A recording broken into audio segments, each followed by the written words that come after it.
Hello everyone, welcome to our channel. इस video में देखेंगे कक्षा 8 के विषय हिंदी के प्रारंभिक शिक्षा पूर्णता प्रमाण पत्र परीक्षा सेट नंबर 4 का सॉल्यूशन। इससे पहले हमने सेट नंबर 1, 2, 3 का सॉल्यूशन देखा है और सभी सेट्स के वीडियोस आपको हमारी प्लेलिस्ट में मिल जाएंगे। सभी सब्जेक्ट से रिलेटेड सभी वीडियोस आपको हमारी प्लेलिस्ट से मिल जाएंगे। प्लेलिस्ट की लिस्ट आपको डिस्क्रिप्शन बॉक्स में दे दी जाएगी, वहां से आप चेकआउट कर सकते हैं सभी वीडियोस को। तो यहाँ हम बता दें कि आपको सभी सेट्स करने अनिवार्य हैं, क्योंकि किस जिले में कौन सा सेट्स आ जाए ये किसी को नहीं पता है। जैसे आप अजमेर जिले के हैं तो आपके सेट नंबर 4 आ सकता है, या जयपुर जिले के तो सेट नंबर 3 आ सकता है। इसी के लिए आपको सारे सेट्स करके जाना जरूरी है और साथ ही आपको सभी गृह कार्य जो आपके चैप्टर से रिलेट है और क्विजेज हैं वो सभी भी करके जाने हैं, ताकि आपके जो पूर्णांक हैं वो पूर्णांक आप कहीं भी कट ना कर सकें और आपके ना हो कट और आप अच्छे से अच्छा परफॉर्म करें अपनी क्लास में। चलिए स्टार्ट करते हैं। यहाँ पर क्वेश्चन फर्स्ट से सभी प्रश्न करने अनिवार्य हैं। कुल 4 खंड दिए जाएंगे। सबसे पहले हम खंड ए के प्रश्न देखेंगे, जिसमें आपका अंक भार रहेगा प्रत्येक प्रश्न का 1 अंक। प्रश्न संख्या 1 है, मनुष्य जीवन पर गहरा प्रभाव पड़ता है, कब पड़ता है? ऋतु परिवर्तन का। सेकंड है, लेखक बदलू को क्या कहता था? तो आंसर लिखेंगे बदलू काका। थर्ड है, कवित्री के अनुसार यह समय कैसा है? तो यहाँ लिखेंगे यह समय सबसे कठिन नहीं है। कृष्ण को भेंट करने के लिए सुदामा अपने साथ ले गए थे, क्या लेकर गए थे? चावलों की पोटली। फिफ्थ है, बाज की वीरता का आगे बढ़कर स्वागत किया गया था, किसने किया था? लहरों ने। सिक्स्थ है, लेखक ने टिकट बाबू को कितने का नोट दिया? तो यहाँ लिखेंगे 100। सेवेंथ क्वेश्चन है, जड़ का विलोम शब्द है, तो जड़ का हो जाएगा चेतन।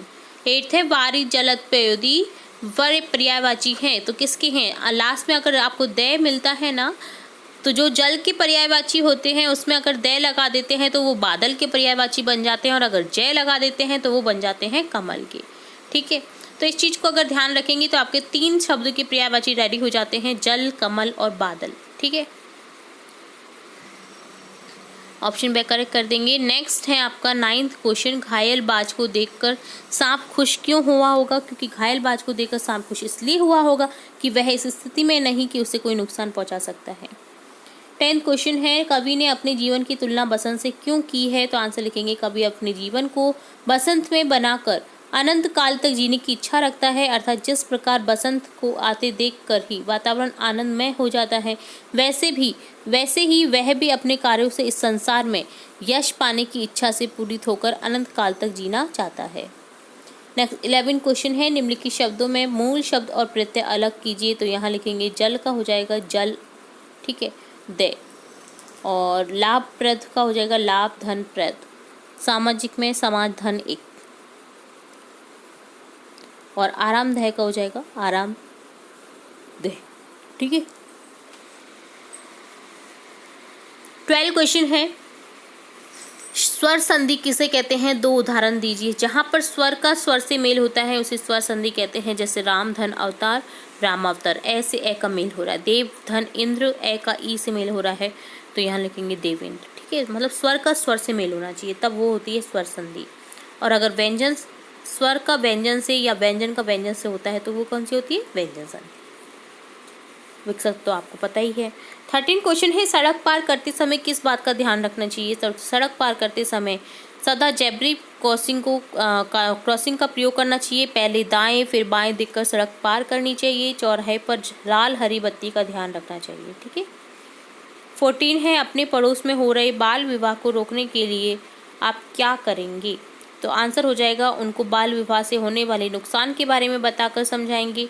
बालकों की पढ़ाई के अधिकार व महत्व को बताएंगे। नहीं मानने पर पुलिस को सूचित करेंगे। 15 क्वेश्चन है, घर के सामान्य काम हो या अपना निजी काम, प्रत्येक व्यक्ति को अपनी क्षमता के अनुसार उन्हें करना क्यों आवश्यक है? कामचोर कहानी के आधार पर लिखें। तो लिखेंगे क्योंकि काम करने से शरीर स्वस्थ रहता है, उसका मन काम में लगा रहता है और उसमें काम करने की आदत पड़ जाती है। 16 है, मैं हर पेड़ को अपना दुश्मन समझ रहा था, लेखक पेड़ों को अपना दुश्मन क्यों समझ रहा था? तो लिखेंगे क्योंकि बस की दशा ऐसी थी कि जब वह जबरदस्ती चलाया जा रहा हो, जैसे उसे जबरदस्ती चलाया जा रहा था, कभी भी उसकी ब्रेक फेल हो सकती थी। इस भयभीत मन स्थिति में जो भी पेड़ आता, लेखक को डर लगता कि उसकी बस पेड़ से टकरा जाएगी, इसलिए लेखक हर पेड़ को अपना दुश्मन समझ रहा था। 17 क्वेश्चन है, यह सबसे कठिन समय नहीं, कविता में क्या संदेश दिया गया है? तो आंसर लिखेंगे, उक्त कविता में संदेश दिया गया है कि हमें समय की चिंता किए बिना अपने लक्ष्य पथ पर निरंतर आगे की ओर बढ़ना चाहिए, समय की प्रतीक्षा नहीं करनी चाहिए। 18 है, निर्धनता के बाद मिलने वाली संपन्नता का चित्रण कविता की अंतिम पंक्तियों में वर्णित है, उसे अपने शब्दों में लिखिए। तो यहाँ लिखेंगे, श्री कृष्ण ने विदा करते समय सुदामा को प्रत्यक्ष रूप से कुछ नहीं दिया, लेकिन अपने गांव में उन्होंने सब कुछ बदला पाया। टूटी झोंपड़ी के स्थान पर महल जो सोने के बने थे, महावत हाथी और सोने की रेशमी सेज भी थी। पहले खाने के लिए पर्याप्त अनाज नहीं था, अब किशमिश आदि उनको पात्रों को किशमिश आदि कीमती पदार्थ भी अच्छे नहीं लगते थे, क्योंकि पत्रों को अच्छे नहीं लगते थे। ठीक है, इतना ही लिखना है। तो यहाँ मैं आपको बता दूँ, सभी चैप्टर्स हमने ज़्यादातर चैप्टर्स आपके रीड करवा रखे हैं, हमारे चैनल पर उपलब्ध हैं, जहाँ पर आपको स्टार्टिंग से लेकर एंड तक सभी क्वेश्चन मिल जाएंगे, आंसर मिल जाएंगे विद डिटेल, और सभी पार्ट्स यानी पद्यांश है तो उसका भावार्थ, गद्यांश है तो उसका पूरा सारांश, तो मतलब सभी गद्यांश पाठ सबकी हमारे चैनल पर आपको वीडियोस उपलब्ध हैं। तो आप हमारे चैनल की प्लेलिस्ट से जाकर के चेकआउट कर सकते हैं। अगर आप चैप्टर समझ लेते हैं, उनमें पता रहता है आपको कि क्या हुआ है, क्या हो मतलब उसमें क्वेश्चन बन सकता है, तो आपका कोई भी क्वेश्चन उठा कर दे दे तो आप बिल्कुल भी गलत नहीं कर पाएंगे, क्योंकि आपको पहले से ही पता होगा कि कौन से चैप्टर में हमने किस चीज़ को पढ़ा है। ठीक है, चलिए नेक्स्ट देखेंगे 19 क्वेश्चन, पत्र धरोहर हो सकते हैं लेकिन हाँ SMS क्यों नहीं, तर्क सहित अपने विचार लिखिए। तो यहाँ लिखेंगे, कीमती पदार्थ जो पत्र हैं, पत्रों को हम संभाल कर रख सकते हैं लेकिन SMS को नहीं। पत्र को किताब के रूप में संकलन कर सकते हैं हम, प्राप्त जो पत्र हैं। महापुरुषों के पत्रों को धरोहर के रूप में पुस्तकालय व दुकानों पर रख सकते हैं। 20 क्वेश्चन है, विशेषण किसे कहते हैं, कितने भेद होते हैं विशेषण के, उदाहरण से लिखिए। तो जो शब्द संज्ञा या सर्वनाम को विशेषता बताते हैं उन्हें विशेषण कहते हैं। विशेषण के 4 भेद होते हैं, गुणवाचक, संख्यावाचक, परिमाणवाचक और संकेतवाचक। 21वां प्रश्न है, मानव के लिए स्वच्छता क्यों आवश्यक है, कोविड-19 के परिप्रेक्ष्य में बताइए। तो लिखेंगे, कोविड के परिप्रेक्ष्य में यदि इधर उधर उपयोग किए हुए मास्क फेंकेंगे या थूकेंगे तो कोविड-19 वातावरण में फैलेगा। इसके अलावा बार बार हाथ धोने से व मास्क का प्रयोग करने से कोविड से बचाव हो सकता है। 22 क्वेश्चन है, अपने आप को रमेश मानते हुए प्रधानाध्यापक को 3 दिन के अवकाश हेतु प्रार्थना पत्र लिखिए, अथवा इसके अथवा में है, अपने विद्यालय में आयोजित वार्षिक उत्सव का वर्णन करते हुए अपने पिताजी को एक पत्र लिखिए। तो दोनों में से आपको कोई भी एक अटेम्प्ट करना है। यहाँ पर हम पत्र देख रहे हैं, प्रार्थना पत्र। सेवा में श्रीमान प्रधानाध्यापक महोदय, राजकीय माध्यमिक विद्यालय जयनगर, विजय, अवकाश के लिए प्रार्थना पत्र। महोदय, निवेदन है कि मेरे बड़े भाई की शादी धौलपुर से तय हुई है। भारत बस द्वारा 19 जुलाई को धौलपुर जाएगी।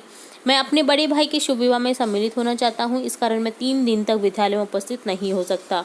अतः प्रार्थना है कि मुझे दिनांक 18/7 से 20/7 तक 3 दिन का अवकाश जो है प्राप्त करने का अनुग्रहित करें, प्रदान करने का। प्रार्थी राहुल, कक्षा ए, और यहाँ पर दिनांक लिख देनी है जिस भी डेट को आप यह एप्लीकेशन लिख रहे हैं। चलिए नेक्स्ट देखेंगे 23rd क्वेश्चन है, निम्न में से किसी एक विषय पर निबंध लिखिए। तो आपको कोई भी 3 विषयों में से एक विषय पर निबंध लिखना है। तो यहाँ हम देखेंगे पर्यावरण प्रदूषण पर निबंध, जिसमें हम आपको ये ध्यान दिला दो कि यहाँ पर आपको इसी तरह से पॉइंट्स में लिखना है, ताकि आपके जो मार्क्स है वो अच्छे से अच्छे मिले। आपके आधा मार्क भी नहीं कर सकता अगर इस तरह से आप करेक्ट फॉर्म में करेक्ट टॉपिक्स के साथ इस तरह से निबंध लिखेंगे। तो सबसे पहले यहाँ पर आपको प्रस्तावना लिख देना है। ठीक है, बता देना है कि किस तरह से पर्यावरण प्रदूषण हो सकता है या होता है। पर्यावरण प्रदूषण का प्रभाव लिखेंगे, तैन संतुलन के उपाय लिखेंगे, और लास्ट में लिखेंगे पूरे जो इनका सारांश है उपसंहार में लिख देना है। ठीक है, तो इस तरह से आप लिख सकते हैं। और भी कई विषय से रिलेटेड हमारे चैनल पर आपको निबंध लेखन भी मिल जाएंगे। तो आप हमारे चैनल की प्लेलिस्ट से जाकर के निबंध लेखन है, आपके प्रार्थना पत्र हैं, विभिन्न विषयों से रिलेटेड जो आते हैं, तो उनसे रिलेटेड भी हमने हमारे चैनल पर वीडियोस अपलोड कर रखे हैं, तो आप चेकआउट कर सकते हैं उन्हें भी। नेक्स्ट 24 क्वेश्चन है, निम्नलिखित पद्यांश का सरलार्थ लिखिए। तो यहाँ आपको 2 पद्यांश दे रखे हैं, कोई भी एक पद्यांश को चूज करके आपको सरलार्थ लिखना है। हम दीवानों की क्या हस्ती है, आज यहाँ कल वहाँ चले, मस्ती का आलम साथ चला, हम धूल उड़ाते जहाँ चले। या फिर आप है आंसू बनकर उल्लास अभी, आंसू बनकर बह चले अभी, सब कहते ही रह गए अरे तुम कैसे आए कहाँ चले। तो इस तरह से इसका प्रसंग सहित व्याख्या करनी है। तो हम जैसे ऊपर वाला गद्यांश पद्यांश का कर रहे हैं। तो इस तरह से आपको देखो प्रसंग में लिखना है कि कौन सी कविता से लिया गया, दीवानों की हस्ती से। इसके रचयिता कौन है, भगवती चरण वर्मा। यहाँ कवि ने बताया कि देश पर मर मिटने वाला वीर बहुत ही मस्त मौला स्वभाव के होते हैं। वे कभी टिक कर एक स्थान पर नहीं रहते, बल्कि जहाँ भी जाते हैं अपने जोश से वातावरण में खुशियाँ भर देते हैं। व्याख्या में लिखेंगे, कवि वर्णन करता है कि देश के बलिदानी वीर मानते हैं कि हम तो आज़ादी के दीवाने हैं। इस देश की महानता के समक्ष हमारी कोई औकात नहीं है। हम तो आज यहाँ हैं, कल न जाने कहाँ होंगे। लेकिन जिस और भी हम कदम बढ़ा देते हैं वहाँ हमारे जोश से खुशी और हर्ष छा जाता है। दीवानों का कहना है कि हमारे आने से हमारे भाई बांधवों और संबंधियों के चेहरों पर उल्लास छा जाता है, और अचानक जब जाना पड़ जाए तो उनकी खुशियाँ आंसुओं में बदल जाती हैं। उस समय सभी कह उठते हैं कि अभी कहाँ, अभी तुम आए थे, अभी ही जा रहे हो। ऐसा इसलिए होता है क्योंकि स्वतंत्रता सेनानियों को अंग्रेज सरकार कभी भी गिरफ्तार कहीं भी कर सकती थी, चूकती नहीं थी। ठीक है, तो इस तरह से इसका गद्यांश था। ठीक है, तो आप लिख सकते हैं। ठीक है,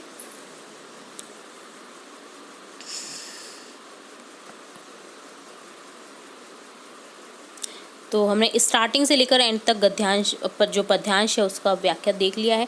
दो नहीं थी, सॉरी, यहाँ पर मेरे को गलतफहमी हो गई थी। यहाँ हम दीवानों की क्या हस्ती से लेकर तुम कैसे आए कहाँ चले से है, कहाँ चले तक है। तो पूरे ही प्रसंग को देखना था हमें, पूरे ही पद्यांश को देखना था, तो हमने देख लिया है।